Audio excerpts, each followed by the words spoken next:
Bismillahirrahmanirrahim. Assalamualaikum warahmatullahi wabarakatuh.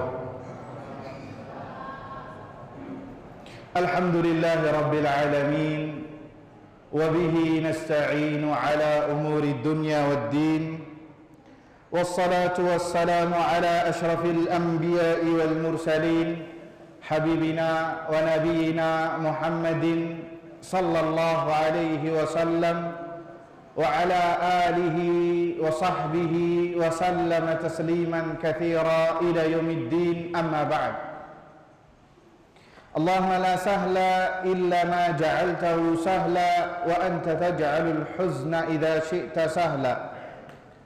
Rabbi shrah li sadri wa yassir li amri wahlul 'uqdatam min lisani yafqahu qawli. Allahumma inna nas'aluka ilman nafi'a wa rizqan tayyiba wa amalan mutaqabbala. Allahumma 'allimna ma yanfa'una wanfa'na bima 'allamtana wa zidna 'ilman ya rabbal alamin. Allahumma ihdina wa ahlana wa qaumana ila siratikal mustaqim. Allahumma aslih lana sya'nana kullah wa la takilna ila anfusina tarfata a'yun wa la hawla wa la quwwata illa billah, amma ba'd.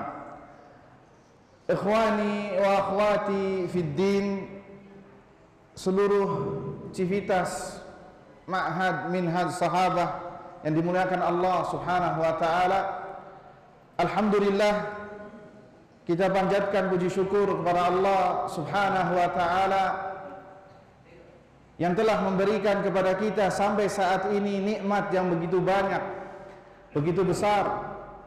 Di antara nikmat yang patut kita syukuri, bahkan wajib untuk kita syukuri, adalah nikmatul iman wa nikmatul islam wa nikmatul islami ala sunnah an-nabi sallallahu alaihi wasallam. Ini adalah nikmat yang terbesar yang diraih oleh seorang hamba di muka bumi. Tidak ada nikmat yang semisal dengan nikmat tersebut dengan apapun di dunia ini, abadan.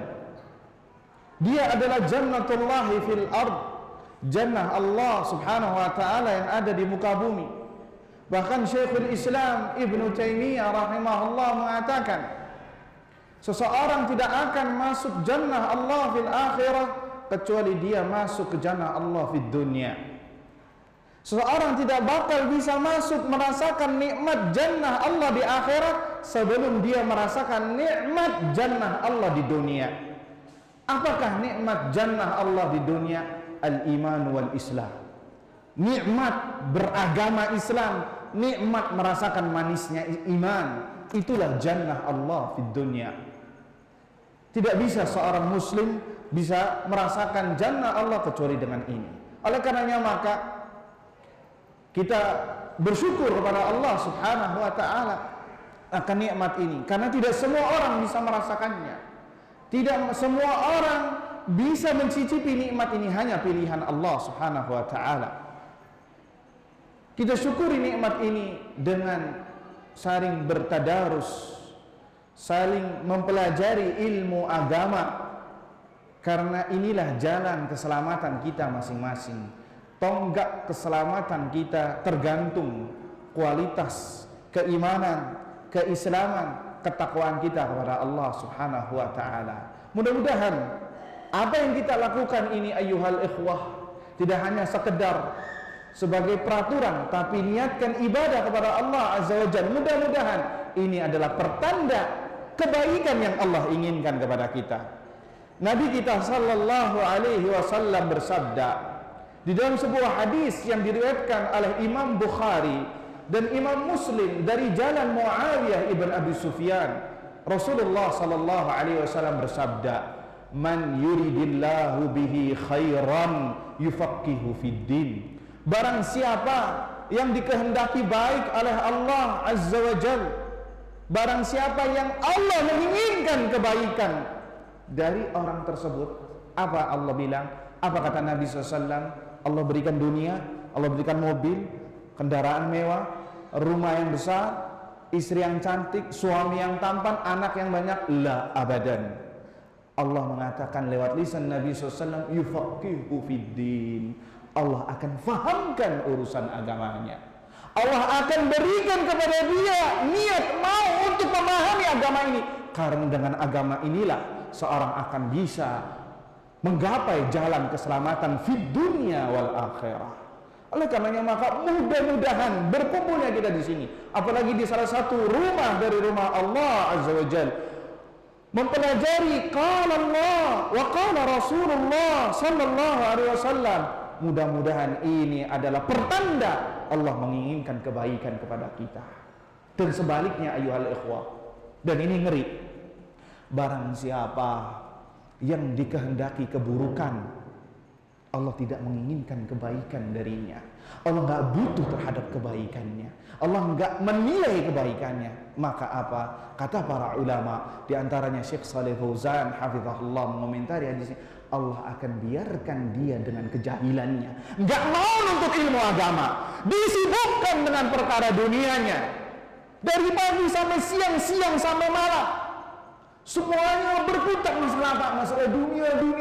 Seakan-akan dunia akan dibawa mati, padahal nggak dibawa mati. Yang dibawa mati adalah apa? Ini ibadah, amal soleh kita yang akan dibawa mati. Itu diantara tanda Allah tidak menginginkan kebaikan untuknya.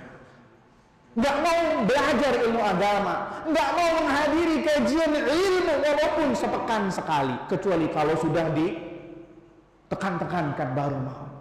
Ayyuhal ikhwah, ini adalah jalan keselamatan kita di dunia wal akhirah. Bukan hanya di minhaj sahabat, dimanapun ada kajian ilmu datangi. Ilmunya bisa kita ambil, bisa kita serap, bisa kita amalkan, dan akan mendapatkan pahala di sisi Allah, dan akan dicatat sebagai amal saleh. Kita bisa tahu mana halal, mana haram, mana sunnah, mana bid'ah, mana tauhid, mana syirik, mana itu kesesatan, mana itu al-huda, mana itu al-haq. Tidak lain dan tidak bukan kecuali dengan menuntut ilmu. Kita tidak bisa menunaikan kewajiban kecuali dengan ilmu. Kita tidak bisa salat sebagaimana mestinya kecuali dengan ilmu. Kita tidak bisa birrul walidain kecuali dengan ilmu. Kita tidak bisa melakukan apapun yang bisa mendekatkan kita kepada Allah dan menjauhkan kita dari murkanya kecuali dengan ilmu. Makanya Nabi SAW apa mengatakan, man salaka tariqan yaltamisu fihi ilman sahhalallahu lahu bihi tariqan ilal jannah. Barang siapa yang menempuh perjalanan dalam rangka untuk menuntut ilmu, maka Allah akan mudahkan jalannya menuju surga. Kata Ibnul Qayyim, tidak ada jalan menuju surga kecuali dengan menuntut ilmu. Ikhwani fiddin, azani Allahu wa iyyakum. Itulah ya ikhwah sekapur sirih motivasi dan nasihat untuk diri saya pribadi dan kepada para hadirin wal hadirat yang dirahmati Allah Subhanahu wa taala, agar senantiasa semangat, agar senantiasa selalu termotivasi untuk menuntut ilmu apapun profesinya, siapapun dia, entah itu dokterkah, insinyurkah, guru diniyah, guru umum, semuanya diwajibkan untuk menuntut ilmu. Tidak ada orang yang jahil dalam perkara agama, tidak boleh. Wabil khusus perkara yang fundamental, perkara-perkara yang pokok, kita wajib untuk mengetahuinya. Apalagi Allah yang menyuruh, fa'lam annahu la ilaha illallah astaghfir li dzambik. Ketahuilah, pelajarilah, ilmuilah perkara apa? Perkara tauhid, perkara akidah kita. Seseorang tidak bakal selamat kecuali kalau akidahnya benar. Seseorang tidak bakal bisa masuk surga, tidak bisa terhindar dari neraka kecuali jika akidahnya benar, akidahnya baik, akidahnya sesuai dengan ajaran qala Allah wa qala Rasulullah sallallahu alaihi wasallam. Karena ini yang diinginkan oleh Nabi kita, ini yang diinginkan oleh Allah Subhanahu wa taala. Seseorang menapaki dunia ini sesuai garis koridor rel yang telah Allah gariskan, sesuai dengan apa yang diinginkan. Allah Azza wa Jalla berfirman, wa ma khalaqtu al jinna wal insa illa liya'budun. Tidaklah aku ciptakan jin dan manusia kecuali untuk beribadah kepadaku. Kata para ulama, mentauhidkanku. Inilah kenapa Anda berada di muka bumi. Ini tujuan Allah menciptakan Anda berada di muka bumi. Lahir di muka bumi, hidup, makan, dan lain sebagainya, itu hanyalah wasilah, tapi bukan itu tujuannya. Tujuannya adalah untuk beribadah kepada Allah Subhanahu wa taala, mentauhidkannya, beribadah berlandaskan ilmu. Pertanyaannya, sudahkah kita mengimplementasikan misi Allah Subhanahu wa taala? Kenapa Allah menciptakan kita? Ini ayuhal ikhwah, jika kita ingin bahagia, jika kita ingin hidup sesuai dengan apa yang diinginkan oleh Allah dan Rasulnya Sallallahu Alaihi Wasallam, hidup bahagia, maka iringilah, telusurilah rel yang telah Allah gariskan. Jika tidak, maka seseorang akan hidup sengsara abadan, gak bakal bisa mendapatkan kebahagiaan fid dunya wal akhirah, kecuali apa yang diinginkan oleh Allah dan Rasulnya, yaitu beribadah kepadanya. Ikhwani fid din, azzani Allah wa iyyakum. Salawat serta salam kita haturkan kepada Nabi kita Sallallahu Alaihi Wasallam, kepada para sahabatnya, kepada keluarganya, dan setia yang meniti di atas sunnahnya hingga hari kiamat kelak. Allahumma amin. Ikhwani fid din, azzani Allah wa iyyakum. Melanjutkan pembahasan kitab yang sempat terhenti kurang lebih 1,5 tahun, kitab Aqidah. Dan ini adalah yang direkomendasikan oleh ulama bagi mereka yang ingin mendalami ilmu akidah dari pemula, ya, dari awal pemula, maka para ulama merujuk terhadap kitab ini. Kitab yang wajib diketahui oleh seorang muslim serta diamalkan. Kitab yang berkutik tentang 3 pondasi utama yang kelak seorang hamba akan ditanya di alam kuburnya. Kitab yang akan membahas tentang akidah seorang muslim, dasar-dasarnya. Bahkan kata para ulama, apabila seorang hamba mempelajari kitab ini, kemudian ia amalkan sebagaimana yang tercantum dalam kitab ini, maka dia akan terhindar dari azab kubur. Minimal dia akan bisa menjawab pertanyaan 2 malaikat di alam kuburnya. Kenapa ayuhal ikhwah? Karena kitab ini membahas tentang 3 pertanyaan tadi. Karena ya ikhwah, kita tidak bisa menjawab pertanyaan 2 malaikat di alam kubur, ya, bukan karena pengetahuan kita, tapi karena dasar amal saleh, ketakwaan, keimanan kita kepada Allah Subhanahu wa taala. Nah, maka kitab ini memupuk kita bagaimana kita beriman, bagaimana kita bertakwa, bagaimana kita bisa beramal saleh, berakidah dengan akidah ahlus sunnati wal jamaah, berakidah para salafus saleh, para sahabat ridwanullahi ta'ala alaihim, sehingga Anda bisa menapakinya dan bisa, mudah-mudahan bisa menjawab pertanyaan di alam kubur nanti. Padahal alam kubur ayyuhal ikhwah adalah jembatan menuju akhirat. Artinya apa? Kata para ulama, jika Anda ingin sukses di akhirat, maka ujiannya adalah di alam kubur. Jika di alam kuburnya saja sudah disiksa, sudah diazab, maka jangan harap Anda akan mendapatkan kenyamanan setelahnya. Sebaliknya, ya, jika di alam kubur sudah mendapatkan kenikmatan, mendapatkan kemudahan oleh Allah Subhanahu wa taala, fa absyir lahu bil khair, maka berilah kabar gembira, jannah akan menanti baginya. Ikhwani fiddin, azzani Allah wa iyyakum. Inilah beberapa sedikit pengenalan terhadap kitab Al-Usulul Tsalatsah, 3 pondasi utama yang wajib diketahui oleh seorang muslim, yang wajib untuk diketahui oleh seorang muslim dan diamalkan.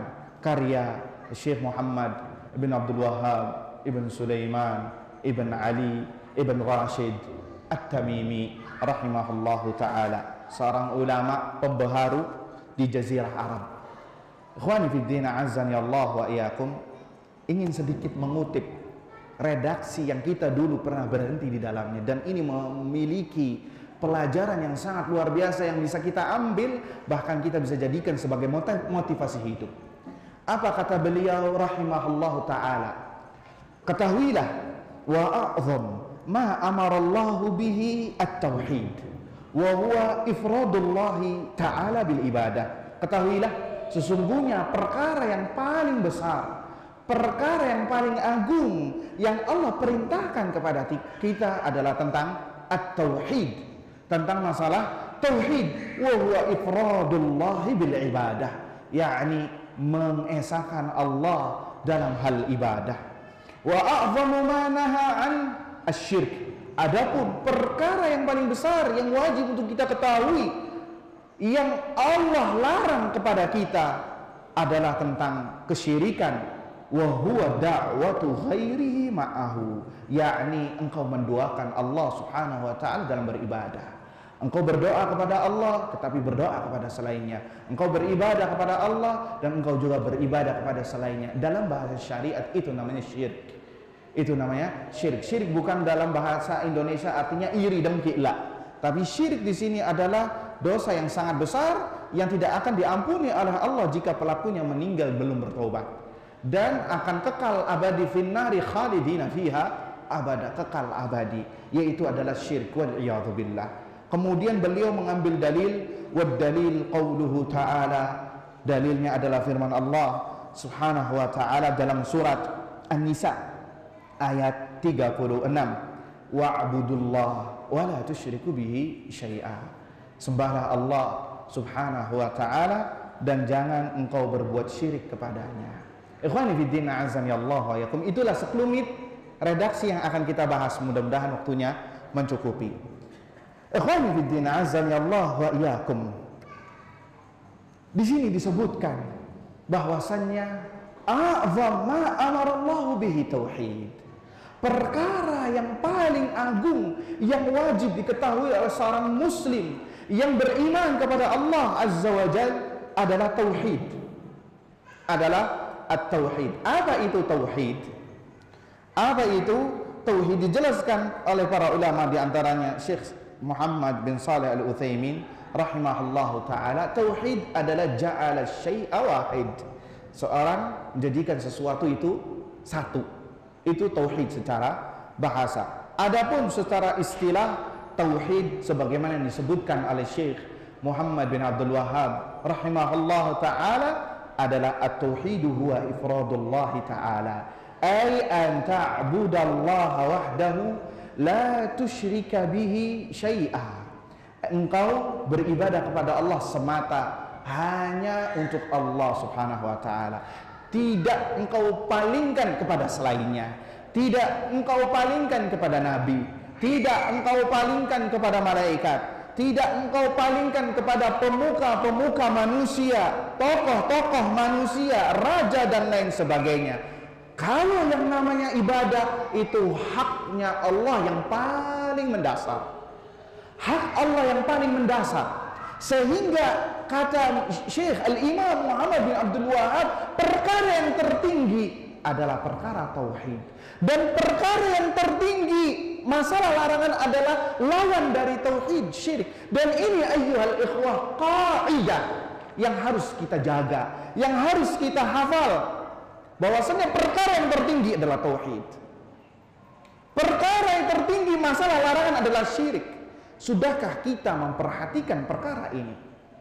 Sudahkah kita memprioritaskan perkara ini? Karena inilah perkara yang diprioritaskan oleh Allah Subhanahu wa ta'ala. Perkara inilah yang diprioritaskan oleh Nabi Sallallahu Alaihi Wasallam. Ingat, Nabi berdakwah di kota Mekah 13 tahun. Tentang masalah apa? Tentang masalah la ilaha illallah. Tentang perkara la ilaha illallah. Tiada ilah yang berhak disembah kecuali Allah. Berapa lama? Sehari, 2 hari, 3 hari, sebulan? La, 13 tahun. Ya qaumi qulu la ilaha illallah tuflihu.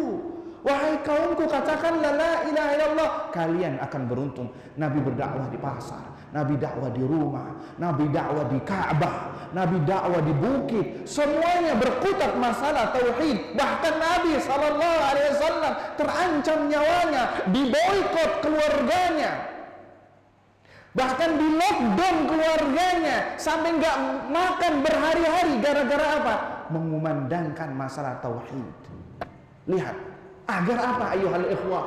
Lihat, Nabi mau mengorbankan perjuangannya, bahkan nyawa taruhannya, agar dakwah ini, agar dakwah tauhid ini sampai bisa mengetuk rumah kita masing-masing. Pertanyaannya, sudahkah kita memprioritaskan sebagaimana yang diprioritaskan oleh Nabi Sallallahu Alaihi Wasallam? Sudahkah kita mempelajari tauhid sebagaimana kita mempelajari bidang kita masing-masing? Sudahkah kita mempelajari ini dan mengamalkannya? Ingat ya ikhwah, ini kunci keselamatan. Masing-masing keselamatan dari kita tergantung ini. Masalah apa? Masalah tauhid. Sudahkah kita mengupgrade kalimat ini? Makanya di sini saya bawakan penjelasan Syekh Saleh bin Abdul Aziz bin Uthman Sindi, hafizahullah taala, guru besar prodi akidah di Universitas Islam Madinah dan guru pengampu di Masjid Nabawi, mengatakan, "Hadhihi qaidah yanbaghi an tuhfaz." Ini tolong dijadikan moto hidup kita. Jadikan kaidah prinsip dalam beragama. Kenapa ya ikhwah? Karena tauhid adalah sesuatu yang agung di sisi Allah, maka jangan disepelekan. Karena kesyirikan adalah sesuatu yang paling Allah perangi, jangan dianggap remeh. Kita harus tahu, kita harus tahu tauhid, dan kita juga harus tahu kesyirikan lawannya. Agar apa? Agar kita tidak terjerembab. Dalam pepatah bahasa Arab mengatakan, araftu syarra la li syarri lakin li tawaqqihi wa man lam ya'rifil khaira minasyarri yaqa'u fihi. Aku mengetahui keburukan bukan untuk mengamalkannya, akan tetapi agar aku bisa membentengi diri agar tidak terjerembab ke dalam keburukan tersebut. Kemudian kata orang Arab ini mengatakan, wa man lam ya'rifil khaira minasyarri yaqa'u fihi. Barang siapa yang tidak bisa membedakan kebaikan dari keburukan, barang siapa yang tidak bisa membedakan kesyirikan dari tauhid, sunnah dari bid'ah, halal dari haram, hal yang dibenci dan hal yang dilarang, maka yaqa'u fihi, dia akan terjerembab dalam hal yang dibenci tadi, dari syirik tadi, dari hal-hal yang tidak diinginkan. Makanya ya ikhwah, kalau kita pelajari ini, kita akan kaget. Apa yang dijelaskan dalam kitab semuanya ada di lapangan. Ia menyembah kuburan, ia berdoa kepada mayit, menggunakan jimat, ya, kemudian minta perlindungan jimat-jimat tertentu agar terhindar dari penyakit, mendatangi dukun, kemudian melarungkan hewan ke laut, bertawassul ke kuburan-kuburan wali, ya, semuanya yang dijelaskan di sini ada. Siapa yang mempraktekannya? Orang kafir kah? La. Yang mempraktekkan adalah mereka yang pernah mengikrarkan syahadat la ilaha illallah Muhammadar Rasulullah. Siapa? Orang-orang muslim. Siapakah mereka? Umat Muhammad sallallahu alaihi wasallam. Kenapa bisa terjerembab? Karena enggan mempelajari tauhid. Bahkan pura-pura enggan untuk mempelajari tauhid. Pura-pura sibuk dengan dunianya sehingga kesyirikan terjerembab dan dia tidak menyadarinya. Dia pura-pura terhadap kehidupan dunianya, tenggelam terhadap dunianya, sehingga apa? Perkara terbesar, motif terbesar, tujuan terbesar yang Allah ciptakan, dia enggak mempelajari, sibuk dengan dunianya.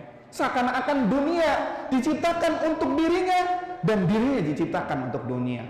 Padahal kalau mati enggak bawa apa-apa. Na'udzubillahi min dzalik. Idzan ayyuhal ikhwah, kita harus menyadari ini yang harus kita prioritaskan. Apapun kesibukan kita, mari kita belajar tauhid. Sampai kapan? Sampai kita bertemu dengan Allah Subhanahu wa taala. Wa'budullaha. Apa dalilnya? Sembahlah Allah Subhanahu wa taala hatta ya'tiyakal yaqin, sampai datang al-yaqin kepada kalian. Sampai datang al-maut. Sampai datang kematian. Kapan kita harus bertauhid kepada Allah Subhanahu wa taala? Sampai datang kematian. Baru kita selesai. Sisanya adalah hisab dan tanggung jawab di hadapan Allah Subhanahu wa taala. Ikhwani fid din, azani Allah wa iyyakum. Oleh karenanya maka semua dalil dari Al-Quran maupun dari Sunnah semuanya berkutat masalah ini. Kalau kita sebutkan nggak cukup waktunya. Bahkan di dalam Sunnah Nabi Sallallahu Alaihi Wasallam kita dapati di dalam Sunnah Nabi itu semuanya mengajarkan kita untuk selalu nujaddidul ahd. Apa nujaddidul ahd? Selalu upgrade tentang tauhid, ikatan tauhid kita kepada Allah Subhanahu wa taala daiman wa abada. Di setiap waktu kita lihat sunnah-sunnah Nabi sallallahu alaihi wasallam selalu kita mengajarkan kita tentang tauhid. Kenapa ya ikhwah? Karena dunia ini melalaikan. Dunia ini banyak hal-hal yang membuat kita lalai dari Allah Subhanahu wa taala. Lalai tentang tauhid kita. Lalai kita ini diciptakan bukan untuk dunia, tapi untuk akhirat. Makanya disebutkan, ya kata Syekh Muhammad Syekh Saleh bin Abdul Aziz Sindi hafizahullah taala menyebutkan, walidha tajidu annal insan, ini perkara kalau kita perinci dalam sunnah Nabi SAW. Kalau seseorang ingin tidur, ya, ingin mendatangi kasurnya, fa innahu yadhkurul azkar allati tujaddidul ahd bit tauhid. Dia akan ya memulai dengan zikir-zikir sebelum tidur yang mana isinya adalah tujaddidul ahd bit tauhid. Upgrade tentang tauhidnya, mengingatkan tentang tauhidnya. Kemudian tatkala dia bangun membuka matanya, dia juga diperintahkan untuk apa? Untuk masalah zikir tentang setelah bangun tidur, yang mana itu isinya adalah tentang tauhid. Diperintahkan untuk salat 2 rakaat sebelum fajar, yang dimana rakaat pertama membaca qul ya ayyuhal kafirun, rakaat kedua membaca qul huwallahu ahad. Isinya adalah berkutat masalah tauhid, baik itu tauhid asma wa sifat, tauhid rububiyah, tauhid al-uluhiyah, semuanya ada di situ. Tujuannya apa ya ikhwah? Tujuannya adalah agar kita selalu ingat terhadap misi Allah. Allah menciptakan kita untuk mentauhidkannya. Dan terus begitu ayyuhal ikhwah, di setiap ajaran Nabi sallallahu alaihi wasallam, ya, ketika salat witir pun demikian, ya. Thumma idza khatama naharahu fa shallal maghrib thumma tasannana aw shalla sunnatal maghrib tajidu anna sunnata tudzakiruhu bitauhid. Ketika dia salat sunnah setelah maghrib itu pun demikian, mengingatkan kita terhadap tauhid. Kemudian salat witir juga, salat yang dibaca di akhir rakaatnya adalah qul ya ayyuhal kafirun dan qul huwallahu ahad. Tujuannya apa? Tujaddidut tauhid, mengupgrade tentang tauhidnya, tentang tali hubungan antara dia dengan Allah Subhanahu wa taala. Kemudian kita lari sedikit ke zikir pagi dan petang bagi yang sering merutinkannya. Itu semuanya tentang tauhid, memperdalam tentang tauhid kita. Asbahna ala fitratil Islam wa ala dini nabiyina Muhammad sallallahu alaihi wasallam wa ala millati abina Ibrahim hanifan musliman wa ma kana minal musyrikin. Lihat, aku masuk pagi ini dalam keadaan aku beragama dengan agama Nabi Ibrahim alaihissalatu wassalam, yang terkenal dengan ketauhidannya, tentang akidahnya yang lurus, bapaknya para nabi. Tujuannya apa? Upgrade masalah tauhidnya. Begitu juga dengan zikir di sore harinya. Ikhwani fiddin, azani Allahu wa iyyakum. Dan begitu semua ibadah, hatta sampai antum buka mushaf pun, surat pertama di dalam Al-Quran adalah Al-Fatihah. Isinya tentang 3 tauhid yang ada: tauhid asma wa sifat, tauhid uluhiyah, tauhid rububiyah. Kemudian akhir surat dari mushaf dari Al-Quran, surat Qul huwallahu, Qul al-Ikhlas, Al-Falaq, An-Nas, semuanya tentang masalah 3 tauhid yang disebutkan oleh para ulama. Ikhwani fiddin, azani Allah wa iyyakum. Tujuannya apa ya ikhwah? Agar kita mentauhidkan Allah Subhanahu wa taala zahiran wa batina, secara zahir dan secara batin, ya, agar kita bukan orang-orang yang hanya paham teori tetapi kosong dalam aplikasi. Ikhwani fiddin, azani Allah wa iyyakum. Kalau kata Syekh Hafizahullah mengatakan, idzan amrun bihadhil mathabah hariyun an ya'taniya bihil muslim. Lihat bagaimana sunnah menempatkan kita agar selalu ingat terhadap tauhid. Begitu juga Al-Quran. Maka sudah semestinya, seharusnya seorang muslim memiliki perhatian besar terhadap akidahnya, perhatian besar terhadap tauhidnya. Wa an yadhkura nafsahu bihi, selalu mengingatkan dirinya tentang ketauhidannya. Wa an yahrisa ala tahqiqihi, antusias agar bisa merealisasikan tauhidnya, dan selalu mengikat hatinya, anggota tubuhnya, dan minta kepada Allah agar meninggal di atas tauhid dan sunnah Nabi sallallahu alaihi wasallam. Ikhwani fid din, azani Allah wa iyyakum. Kemudian poin yang kedua, dan ini insyaallah kita tutup ya, poin kedua, wa a'dhamu ma naha anhu asyirk. Perkara yang paling agung yang Allah larang adalah masalah kesyirikan. Masalah apa? Kesyirikan. Dalilnya banyak. Kalau kita sebutkan nggak cukup.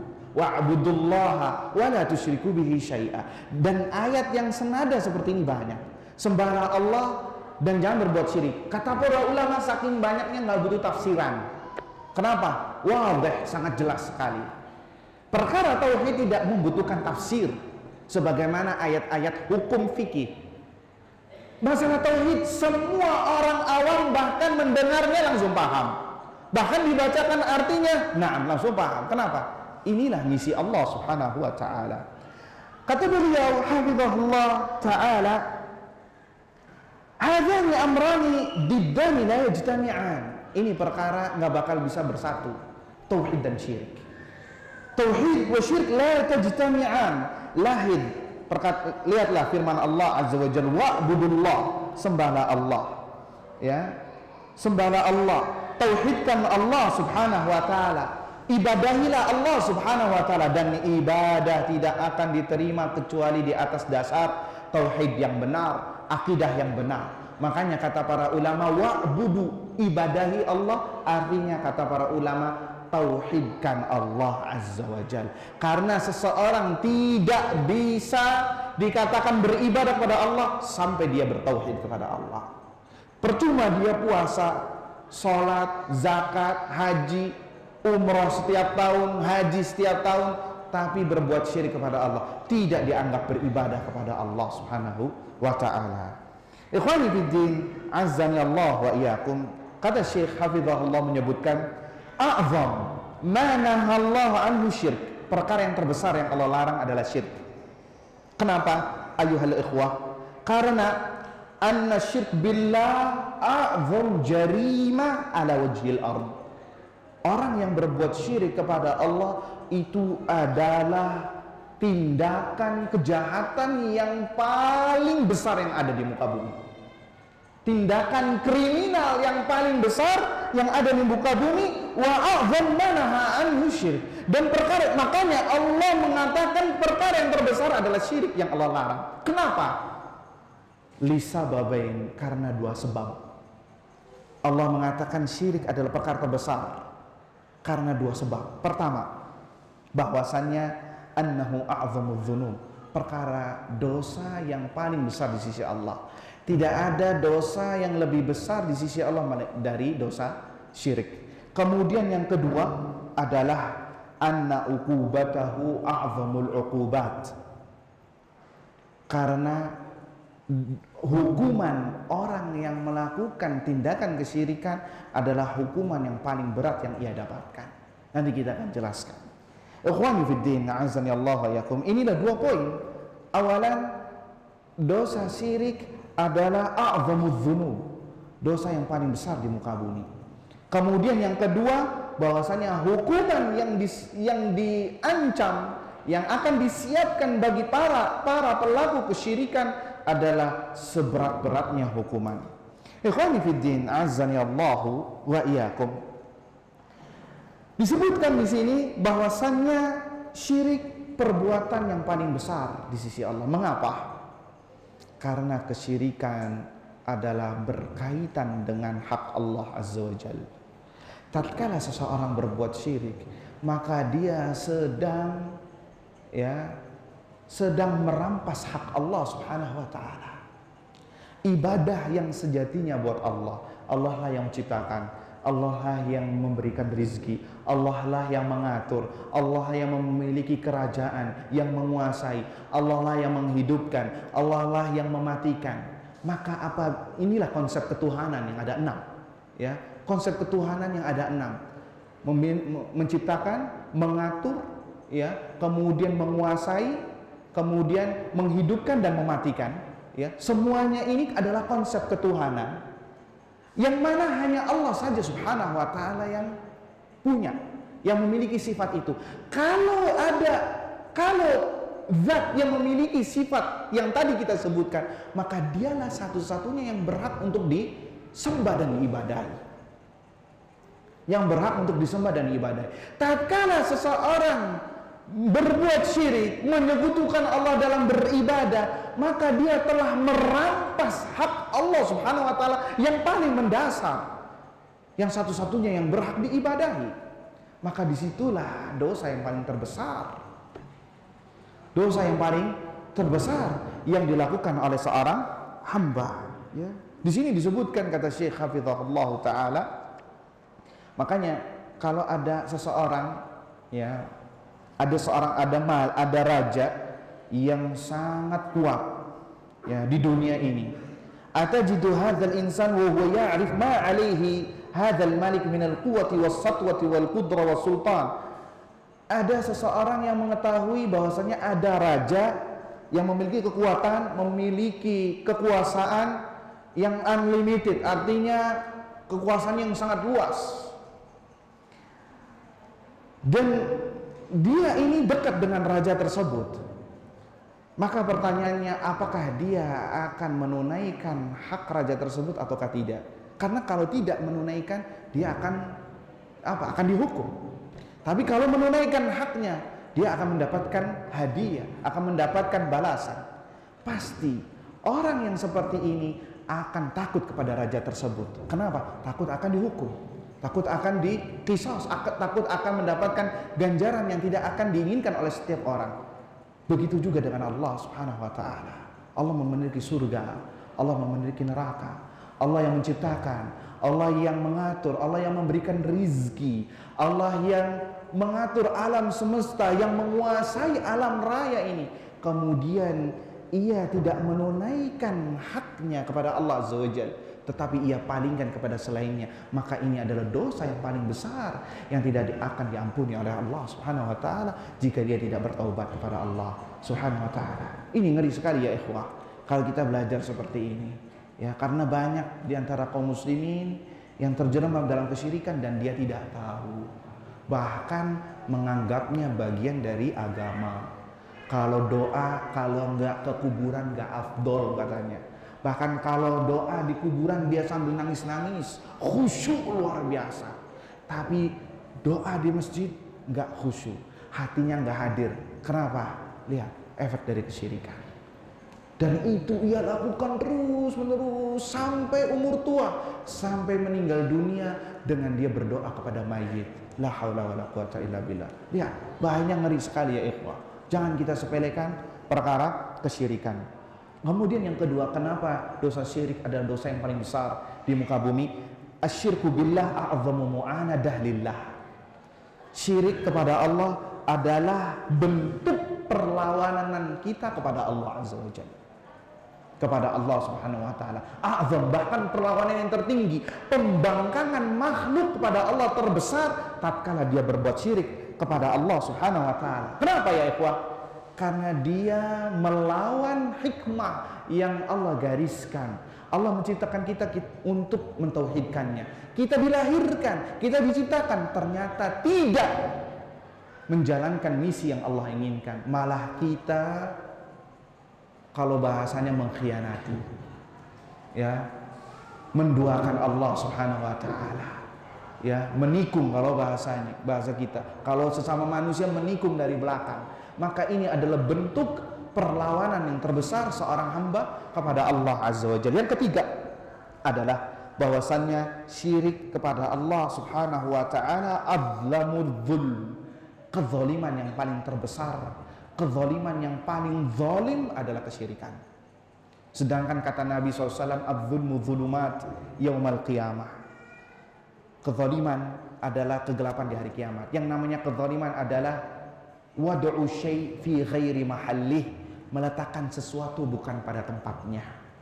Tatkala seseorang memalingkan ibadah kepada zat yang tidak menciptakan, yang tidak memberi rezeki, yang tidak mengatur, yang tidak menguasai, yang tidak menghidupkan, yang tidak mematikan, berdoa kepada mayit yang tidak mendengar apalagi menjawab, maka dia telah meletakkan sesuatu bukan pada tempatnya, dan ini adalah kezaliman. Apalagi masalah ibadah yang seharusnya ia beribadah kepada Allah, ia palingkan kepada wali, kepada kuburan-kuburan yang dikeramatkan, melarungkan hewan ke penghuni laut, ke penghuni lembah, dalam rangka tujuannya tasyakur katanya.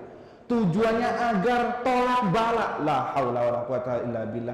Yang memberikan madarat adalah Allah, yang memberikan manfaat adalah Allah, bukan makhluk. Sesama makhluk adalah hamba Allah.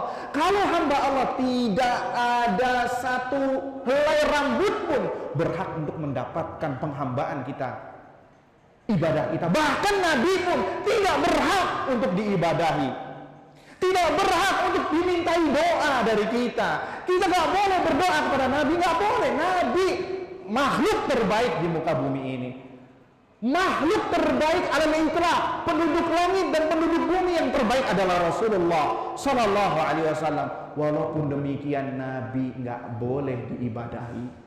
Ingat, ini kaidah. Bahkan Nabi marah tatkala ada orang yang menyamakan Allah dengan Nabi, dan Nabi masih hidup. Aja'altani lillahi niddan. Ketika ada orang mengatakan masya Allah wa syi'at, atas kehendak Allah dan kehendakmu wahai Nabi, Nabi marah. Aja'altani lillahi niddan, apakah engkau menjadikan aku sekutu sebanding dengan Allah Azza wa Jalla? Marah, Nabi nggak mau. Bagaimana lagi kalau kuburannya diibadahi, diminta doa, ya Muhammad, ya Muhammad, madad, madad ya Muhammad. Dalam sujudnya berdoa, yang mana salat itu menghadap Allah, sedang bermunajat kepada Allah, dia berbuat syirik kepada Allah. Ya Muhammad madad, wahai Muhammad, wahai Nabi, tolong bantu saya. Kepada Nabi aja nggak boleh, bagaimana lagi dengan orang selain Nabi? Wali-wali yang gak jelas yang diwalikan, kuburan-kuburan yang dikeramatkan. Maka ini justru kezaliman yang terbesar yang ada di muka bumi. Wal'iyadhu billah. Ikhwani fiddin, azani Allah wa iyyakum. Kemudian kita lanjutkan bahwasannya rabi'an, yang keempat, mengapa syirik adalah dosa yang paling besar? Yang keempat, bahwasanya syirik fihi wasfullahi bima la yaliqu bih. Tatkala orang berbuat syirik, dia telah mensifati Allah dengan sesuatu yang gak pantas. Artinya begini, dia menganalogikan kayak sesama makhluk, bahwasanya kalau beribadah kepada Allah nggak boleh langsung, harus pakai perantara. Sebagaimana manusia kalau ingin ketemu dengan pejabat-pejabat besar harus melewati sekretaris terlebih dahulu, harus melewati orang-orang yang berada di sekitar ringnya, kemudian ia aplikasikan bermuamalah kepada Allah. Seakan-akan apa? Allah ini harus melewati perantara. Allah ini tidak tahu terhadap keadaan kondisi kita, maka kita harus berbuat syirik terlebih dahulu agar sampai kepada Allah. Maka dia telah bersuudzon kepada Allah Azza wa Jalla, telah berbuat yusif, telah mensifati Allah terhadap sesuatu yang tidak pantas. Dan itulah akidah orang-orang musyrik. Ma na'buduhum illa liyuqarribuna ilallahi zulfa.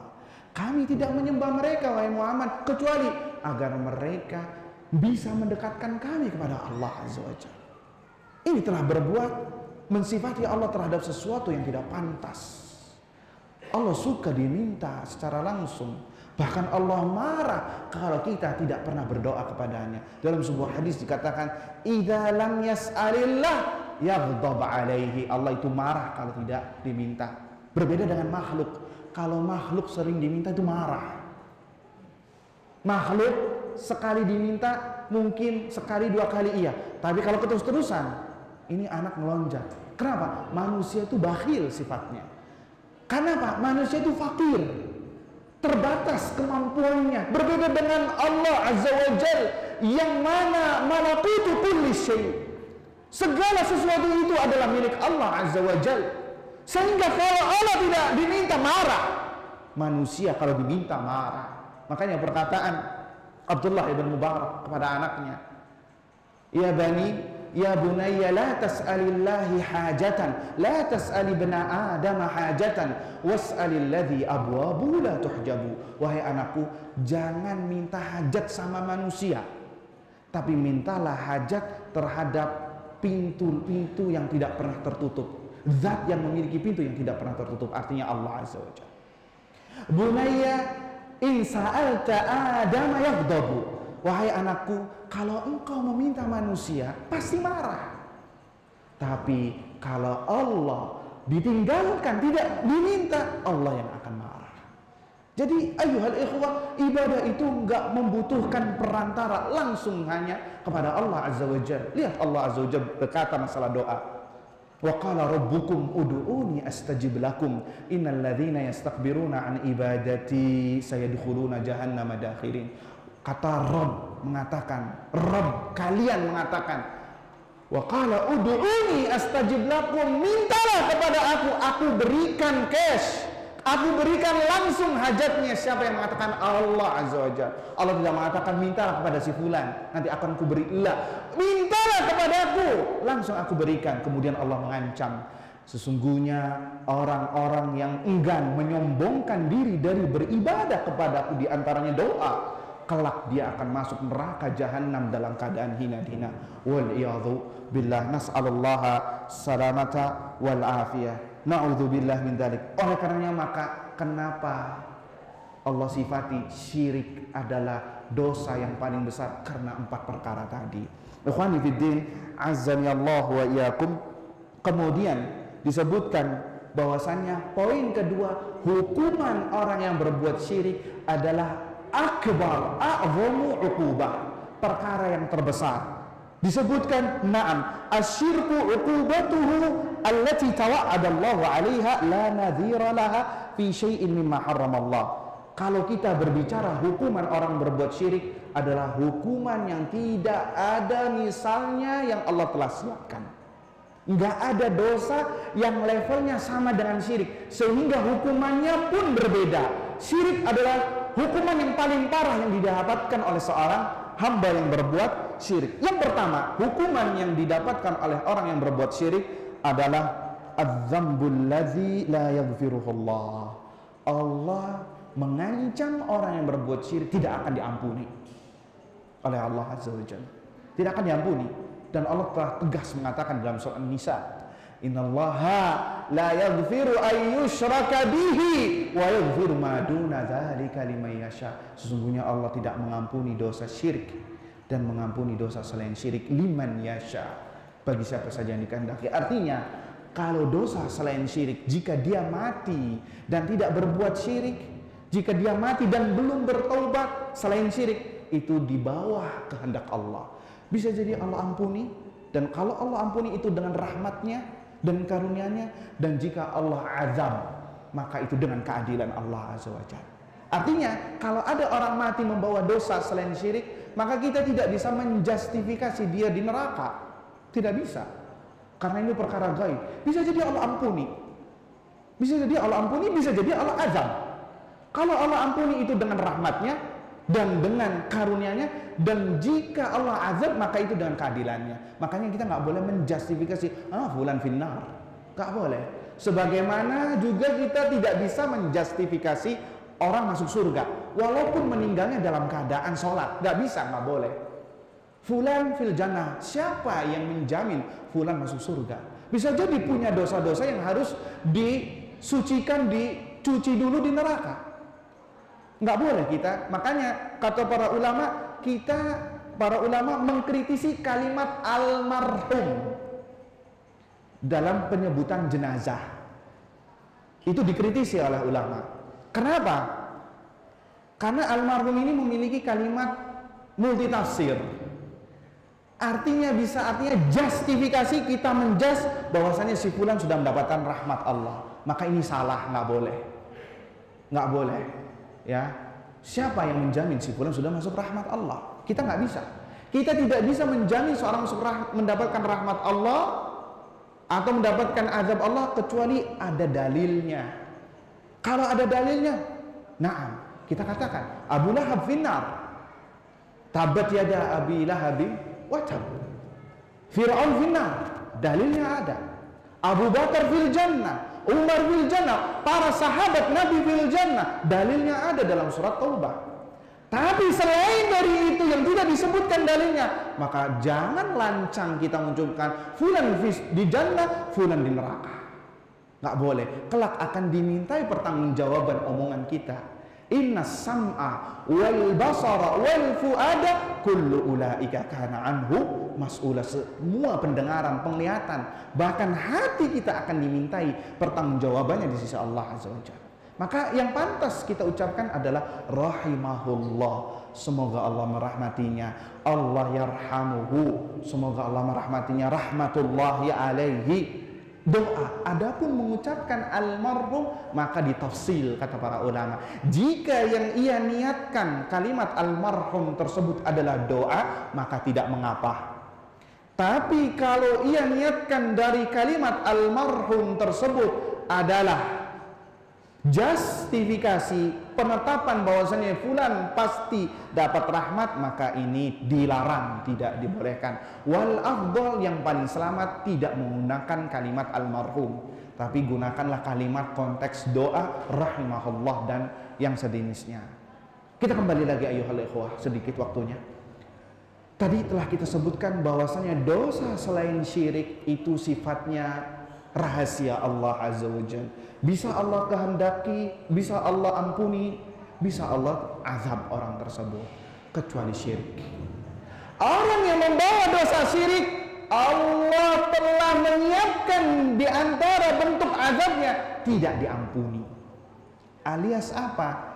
Alias dia wajib masuk neraka waliyadzubillah. Kenapa Allah tidak ampuni? Karena seorang masuk surga itu ada dua cara. Bisa jadi Allah ampuni dosanya dari awal, sehingga yang tadinya harus masuk neraka di stop, langsung masuk surga, diampuni dosanya. Ada opsi kedua adalah dia harus mampir dulu ke neraka, dicuci dosanya. Sampai kapan? Wallahu a'lam bishawab. Sehari, 2 hari, 3 hari, 4 hari, 1000, 2000, 3000 tahun. Sedangkan 1 hari ka'alfi sanatin mimma ta'udun. 1 hari di akhirat 1000 tahun. Waliyadzubillah. Jadi syirik sudah diancam sama Allah. Orang yang berbuat syirik, pelakunya tidak akan diampuni dosanya oleh Allah Subhanahu wa ta'ala. Baik. Kemudian poin kedua, kenapa dosa syirik adalah hukum yang terbesar yang dimiliki oleh seorang hamba adalah anna dzamba alladhi yuhdith jami'al a'mal la syai'a minadh dhunub. La syai'a minal ma'asi yubtilu yuhdith jami'a ta'at ila syirk. Bahwasanya kesyirikan akan menghapuskan seluruh amalannya. Kesyirikan, syirkul akbar, akan menghapus seluruh amalannya. Bayangkan, antum puasa, antum sholat, zakat, haji, sodakoh, birrul walidain, silaturrahim, berakhlak mulia, membantu orang yang kesusahan, ya, menolong orang yang sedang kena musibah. Seluruh ketaatan ia lakukan, bahkan termasuk orang yang paling terdepan dalam amal saleh. Subhanallah, tapi ada satu celah, dia pernah menyembelih hewan dilarungkan ke laut, pernah pergi ke dukun, menggunakan jimat, ya, berdoa kepada si mayit, kepada kuburan yang dikeramatkan, walaupun 1 kali, kata Syekh hafizahullah, dan dia tidak bertobat darinya. Apa? Seluruh amalannya hancur berantakan, seluruh amalannya terhapus, dan dia termasuk orang merugi, bangkrut di akhirat nanti, dan diceburkan ke dalam api neraka. Na'udzubillah min dzalik. Ya ikhwah, kesyirikan hanya 1 tetes. Kalau terjadi, bahayanya di dunia wal akhirat. Kemudian yang ketiga adalah kesyirikan akan mengekalkan pelakunya di neraka, khalidina fiha abadan. akan kekal abadi di neraka jahanam bersama orang-orang kafir, bersama orang-orang munafik, nifaq akbar, orang-orang munafik berada di kerak api neraka terdalam. Orang munafik, orang-orang musyrik berada di neraka, nggak bakal keluar. Orang muslim yang mentauhidkan Allah, kalau dia punya dosa bisa terjerum, bisa masuk ke neraka, tapi tidak kekal. Berbeda dengan orang berbuat syirik, walaupun hanya sekali, khalidina fiha abada, dan haram baginya masuk surga. Haram baginya masuk surga, tempat yang neraka kekal abadi. Bahkan disebutkan al-maut akan disembelih di situ, dijelmakan sebagai seekor kambing domba, kemudian disembelih di tengah-tengah antara surga dan neraka. Ya ahlan nar khuludun fala mauta fiha, wa ya ahlal jannati khuludun fala mauta fiha. Wahai ahlun nar, wahai ahlu surga, kalian akan kekal abadi, tidak ada kematian setelahnya. Kenapa? Kematian telah dimatikan, telah disembelih, tidak ada kematian. Sehingga ahlun nar semakin sengsara, ahlul jannah semakin bahagia. Itulah ya ikhwah derita orang yang berbuat syirik kepada Allah Azza wa Jalla, walaupun itu satu kali. Ingat, bukan sekali, dua kali, sekali. Kalau dia tidak bertobat dan terjerembab, permasalahan dia tahu tidak tahu itu urusannya Allah Azza wa Jalla. Yang penting dia pernah melakukannya, hati-hati, urusannya sama Allah Azza wa Jalla yang mengetahui segala sesuatu, yang mendengar apa yang kita ucapkan. Ya, hati-hati ya ikhwah. Makanya dari penjelasan seperti ini mengajak kepada saya pribadi dan kepada para hadirin, jangan bosan-bosan dan terus kita gali tauhid kita, akidah kita, ya, terus kita gali sampai diwafatkan oleh Allah Azza wa Jalla. Karena inilah tonggak keselamatan kita masing-masing fid dunya wal akhirah. Jika Anda ingin bahagia fid dunya wal akhirah, maka peganglah erat-erat tali Allah Subhanahu wa taala yang bernama tauhid, akidah yang benar. Tauhid adalah tali Allah Subhanahu wa taala yang sangat kencang yang ada di dalam Al-Qur'anul Karim. Mungkin ini saja yang bisa disampaikan, kurang lebihnya mohon maaf apabila ada salah-salah kata, mohon untuk dimaafkan. Wa ana atubullah min dzalik, dan ana beristighfar, bertobat kepada Allah atas itu semua, dan apabila datang kebenaran maka itu murni datang dari Allah Subhanahu wa taala. Subhanakallahumma wa bihamdika asyhadu an la ilaha illa anta astaghfiruka wa atubu ilaik. Tsumma assalamu alaikum warahmatullahi wabarakatuh.